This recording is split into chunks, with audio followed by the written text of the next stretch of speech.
Zach Brown, CEO of McLaren. What does the CEO of McLaren racing team do? That's what a lot of people on the racing team actually ask. I keep pretty busy. I'm sure. I feel my job is that I work for the racing team. I don't feel they work for me, and my job is to get the best people, to give them the resources they need, the direction they need, to let them perform at their best.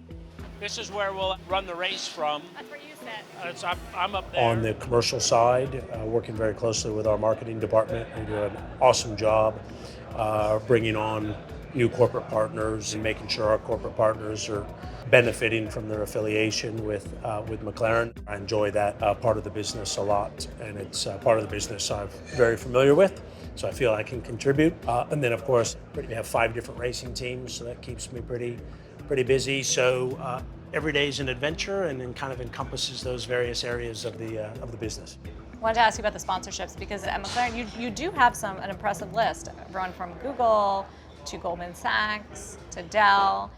How do you court them? You know, it's a very much a relationship-based business, at least from a McLaren point of view.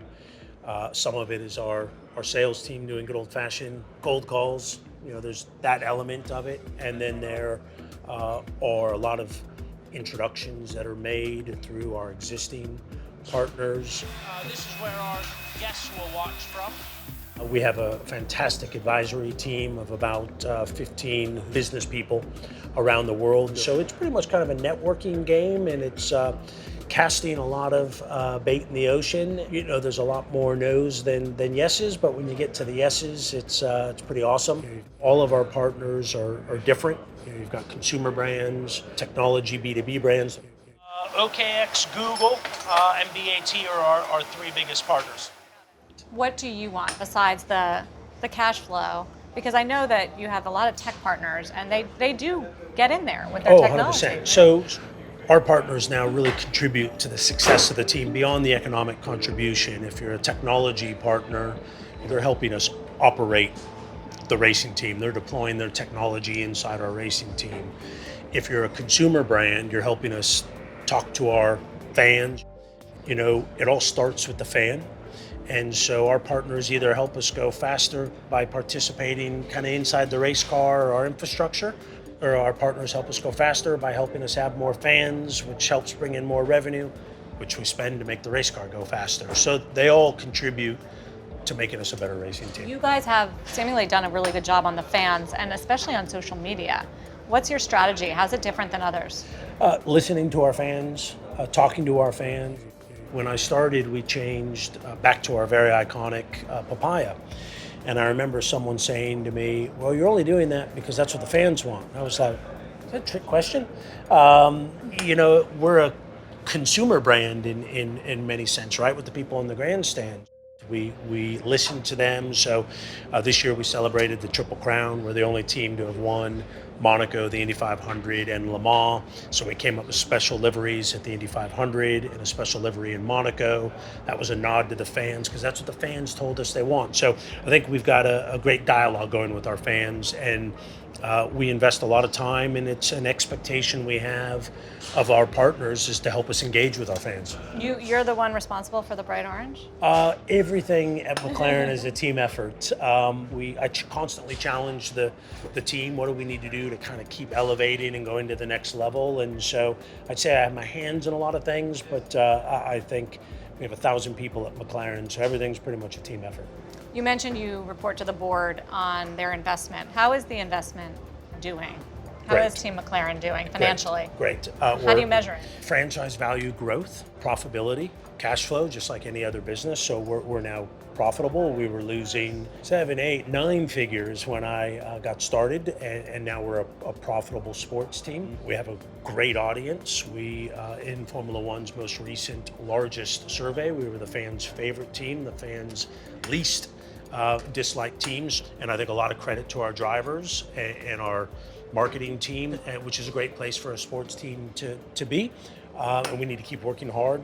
A lot of that is performance-based, so when we have a dip in performance, Our fans aren't happy, nor are we. So, and about delivering franchise value, and a lot of credit to Liberty that when they came in, they established a cost cap. I think all the teams now are very healthy. And if you look at franchise value growth of Formula One teams, there's now a long list of people that want to invest in Formula One teams, and they're having a hard time getting in. If you look at Porsche, an awesome, iconic brand, they tried to get into the sport and they couldn't find a way that worked for them. But a couple of years ago, anybody could kind of come in, and teams were in administration and things of that nature. So Liberty's done a great job, and you can look at their stock price to see how good the investment's been for them. Is there room for more teams? Speaking of? Well, the Concord agreement allows for another two. So yes, there's definitely room. The sport's going through a process now that's really needs to be decided by the FIA and Formula One. The teams have a voice, but not a vote.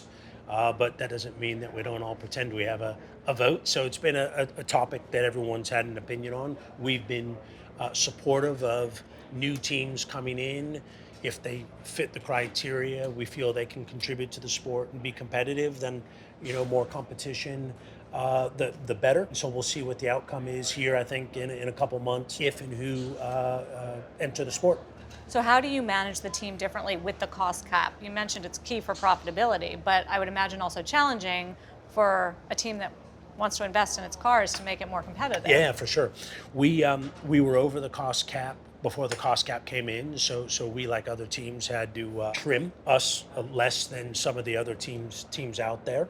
And I think it's good because it means we're all playing with the same size bat. The sport not long ago, I'm a big baseball guy. I would say some people had 15 people on the field and some had 7 on the field. Now we're all playing with 9 people on the field, and it's making the sport more competitive, more balanced, which I think makes it more exciting for the fans. The more fans you have, the more TV ratings you have, the more sponsors you have, etc. I think having a sport that has more parity is a better product for the fans at the end of the day. And so now it's no longer a sport on who can spend their way out of problems.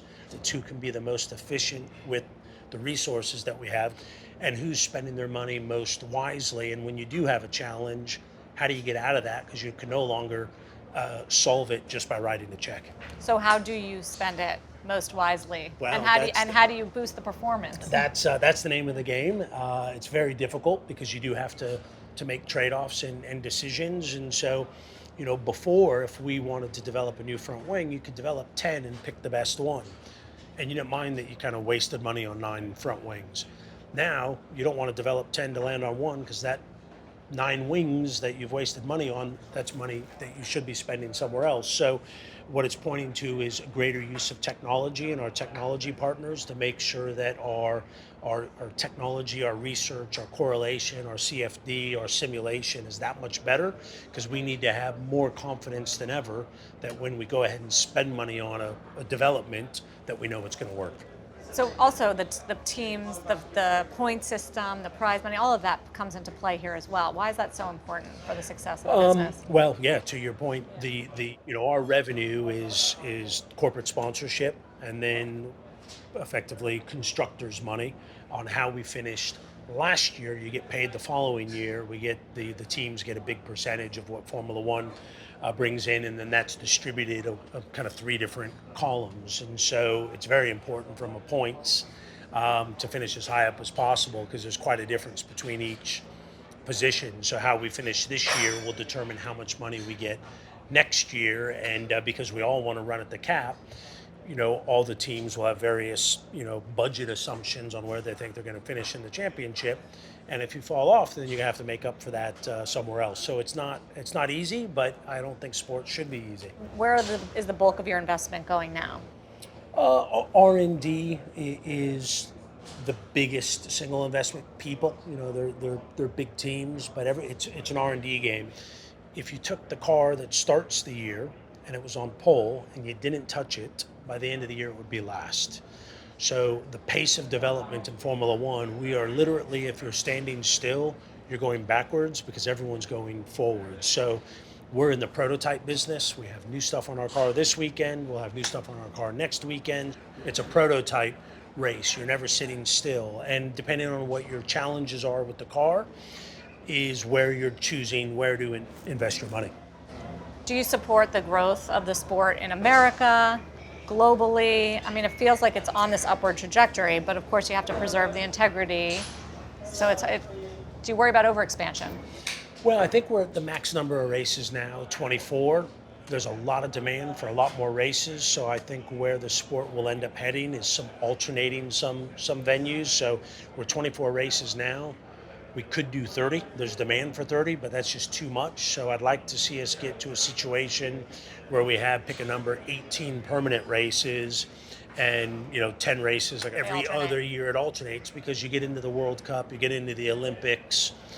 They aren't every year. So I think that will be a way to embrace new markets, but not go more than 24 times a year, because we're such a global sport.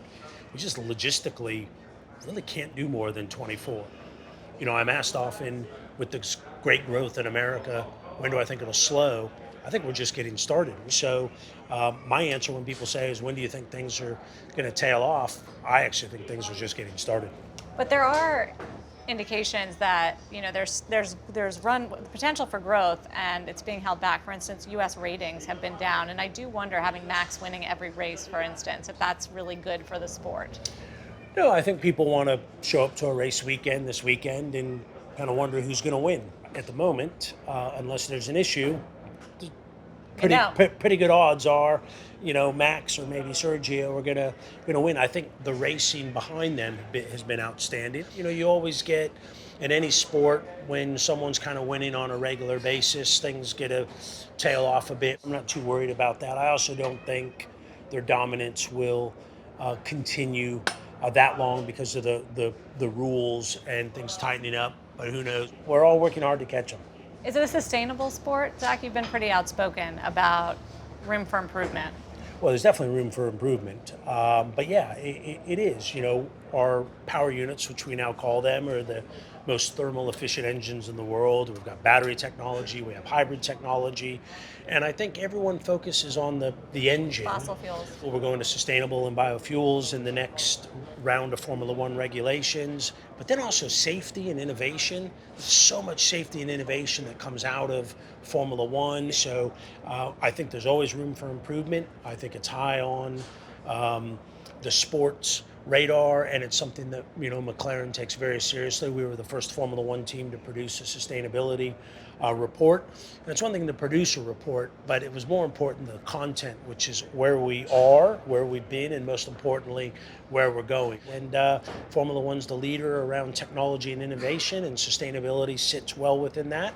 And I think you'll see some good things moving forward. Do the other teams do the reports now? Do they follow your lead? Some are for sure. Was that your intention to get? Yeah, I think sustainability is something where we all need to hold hands. We want to beat each other on the track and off the track, but I think sustainability is something that we all need to contribute. So if we can lead the way and that brings others along with us, I think that's good for everyone. What about accessibility, diversity, gender, income level? All of these things are sometimes knocks against F1.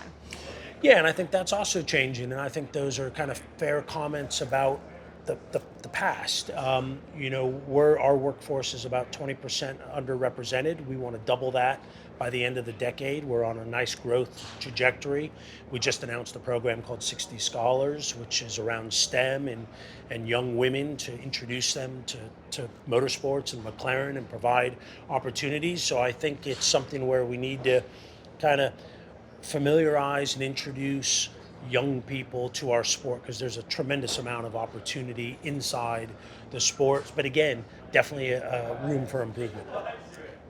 Sounds like you're having fun, but you have it's a global CEO job, just like any other CEO that we talk to on CNBC. Yep, it's a lot of fun. Fun is something that I try and put at the center of what we do. It's high stress, it's high pressure. We know our results and get feedback about 30 seconds later. So it can be very tough at times, because we want to win, and we're one of the iconic brands in the sport. We're not where we want to be, and we're unbelievably competitive. So it's the best job in the world. Actually, the best job in the world Oscar and Lando have. I think I've got the second best job in the world. But it's not without its stress. But we've got a great team, and I'm enjoying it. What is most stressful? Not winning. That's what we want, and that's what we're here for, and that's what everyone in sport wants. But I've talked to some of my friends in baseball, and you go to every game and you have a chance to win, even if you're the worst team in baseball. In Formula One and racing, if you're not at the front, we come this weekend, we're not going to win this weekend. We're going to try and do as good as we can. We're going to try and get both cars in the points. So that's tough, showing up, being a sporting team going, we're not ready to win yet, but we're pushing hard to do it. So that's tough. And finally, does it impact the valuation, whether you're winning or losing, and how much of a swing factor is that? I think people look at the historical nature, the brand, the health of the team, and people recognize sports teams ebb and flow. So, if you take the Dallas Cowboys or the New York Yankees, I don't think whether the Yankees win or lose next week will drive the valuation. So I think people look at the sport, the health of the team, the history of the team, and are we capable of winning the future? And I think when you look at the partners we have, the drivers we have, the commitment from our shareholders, the technology infrastructure we have coming, I think our partners know, and we believe we'll be winning again in the near future. I don't think it impacts it on a short-term basis. Is it valuations like what we see in other sports franchises for teams at this point? I think it's getting there. I think Formula One teams are multi-billion-dollar teams, and the thing is none are for sale at the moment. And so you get into a supply and demand. There's only 10 teams. In other sports, you have 30, 32 teams. So it's very scarce. It's a global sport. I think you're starting to see where there have been investments, the numbers going up. And I think it's just a matter of time till you see some multi-billion-dollar transactions. All right, Zach, thank you very much for taking the time today. Thank you. Zach Brown, CEO of McLaren.